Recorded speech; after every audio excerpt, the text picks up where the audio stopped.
imagine showing this team to a fan from 2013 and saying that the general consensus around it is that they're actually starting slow and a bit of a disappointment? Yeah, I think they would, honest to goodness, kill you. I am Weston. I love talking about the Astros, and I'm here to talk about Game 52 of the regular season, where the Astros win 10-1 in the home run derby against the Oakland Athletics, sweeping the 3-game series in Oakland.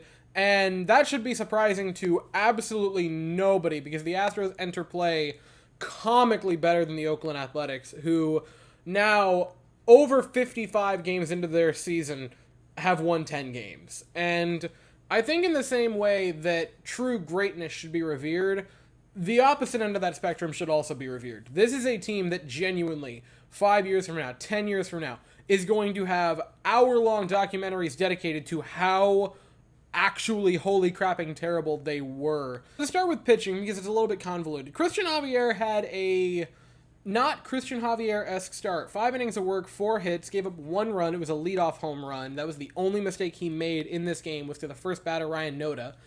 And from there on was, didn't allow any more runs. 3 walks in only 5 innings, which isn't great. Only 3 strikeouts in 5 innings, which also isn't great. The 6 hard hit balls doesn't look wonderful. It was not a Javier-esque start, but the fact that 5 innings of 1-run ball is a bad start for Christian Javier is a very nice problem to have. That is an ace issue if I've ever heard one. The bullpen was great. Didn't allow any runs, but again, it's Oakland, and a lot of people will say, that's still a professional baseball team. You're right with the professional part. Major League Baseball team might be a bit of a stretch.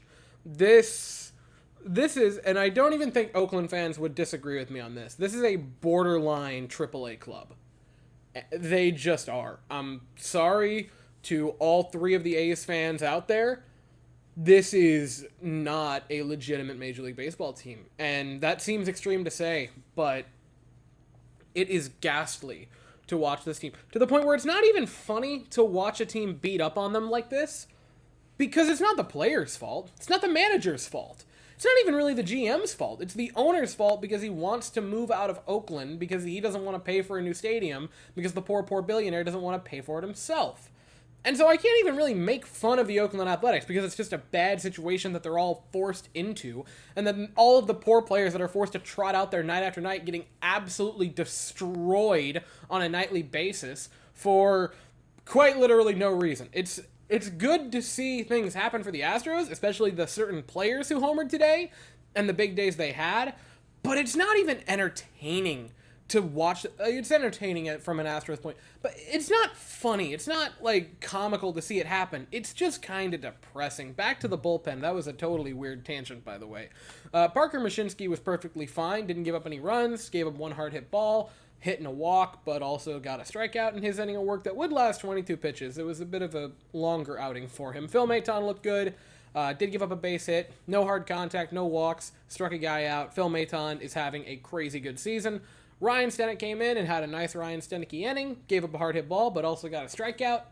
Stenek seems to be getting it under control again, which is fantastic on account that he was such a massive piece to the puzzle last year for the Astros, and getting him back into form would be fantastic. Montero entered in the 9th inning and didn't give up any runs, which is good for Montero, because those type of games have been kind of few and far between this season, and that's not a wonderful thing. So hopefully this is a start to get things under control. It wasn't like a dominant inning or anything, but hopefully he just is good from this point on. And that doesn't even have anything to do with this game. That's just a general hope. The pitching was good. It's a run against Oakland, which, again, I'm not going to go around the team saying that they should all win the Cy Young Award, but it was a good outing from the pitching. The hitting was ridiculous. And practically everyone homered today. And you can go top to bottom with the team, truly. We'll start with Jose Altuve, who, again, and I just need to reiterate it because of how funny it is, people looked at a couple of minor league baseball games for Altuve and the first return to the major leagues this season and thought maybe we're about to witness the decline of Jose Altuve. And he laughed in their faces. 3 hits today, including his first home run of the season, scored a pair of runs, 3 hard hit balls. To this point, and I understand, tiny sample size, minute sample size for Jose Altuve. He's batting .370 and has an over 1,000 OPS. It's almost at 1,050. Jose Altuve is still one of the best players on this team, and my goodness, he looked good today, including a couple of nice plays at second, including a fantastic double play turn. Altuve is as good as he ever was. You shouldn't be surprised. This is just what we have come to expect from the mini-goat himself.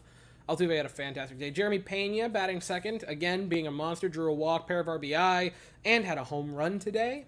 Jeremy Pena, nothing too shabby there. He's starting to hit pretty darn well. Yordan Alvarez in the third spot, just no questions asked. He is amazing there. 3 hard hit balls, a pair of home runs, another multi-home run game for Yordan Alvarez. That is the 15th in his career, which is third all-time for the Astros. And he's played less than 300 games, I believe. That trade genuinely will go down as one of the worst trades in Dodgers history, and maybe, depending on how it goes, I think that is probably going to end up being the best trade in Astros history. I know the Jeff Bagwell one is the de facto, but man oh man, it's really seeming like that's going to be Yordan pretty darn soon here. The big news of the day was Jose Abreu, who finally broke through and finally had his home run. And I saw people saying, oh, that just barely scraped out. I defy you to go find Jose Abreu and ask him if he cares even a little bit. He finally got the monkey off his back, sprinted at full speed around the bases, the fastest home to home time, I can speak English and I know statistics, in his career, slid into the dugout, and the most important part of his home run, and it really needs to be talked about, is the reaction from the team itself. They didn't just celebrate it like a normal home run. They didn't just give him the silent treatment and then high-five him in the dugout once he got there. They knew that this had been weighing on him, and you could see that. And it was every single player in the dugout knew what that meant to him, and they celebrated like they just won the pennant. It was a massive game for Jose Abreu to finally get that first home run as an Astro. And anyone who's been disliking the Abreu trade, which first off I would say, he's been below average. He's been unlucky to an extent. The good Jose Abreu is still in there. And it's been clear to me the whole time. He started out very good for the Astros. He has not been good for the while in it. I still think there is upside to him, but you can tell that every player in that clubhouse loves the guy and are rooting for him. And hopefully this is the game where he finally gets comfortable, finally feels he has his mechanics back, and finally starts to hit like the Jose Abreu the Astros brought in the offseason. Corey Julks also had a multi-hit game. Nothing too shabby for him. Yainer Diaz had a base hit. Jake Myers had a 3-run homer, which was massive in this game, because I believe it was a 2-1 Astros lead when he hit that. It was a tie game 1-1, in the 4th inning when he hit that home run. And Chas McCormick, Chazzy Fizz, our starting center fielder. I guess maybe, depending on how it goes with him and Myers is starting to rake all of a sudden. Maybe our starting right fielder or left fielder, Chas McCormick, also at homer. It would be back-to-back for him and Altuve later on in this game. It was a home run derby for the Houston Astros. The offense exploded. And again, it's good because certain people got home runs that you really love to see. There is momentum that you can take from that. At the same time, as fans, you kind of got to remember who it was against and take the victory with a little bit of a grain of salt because,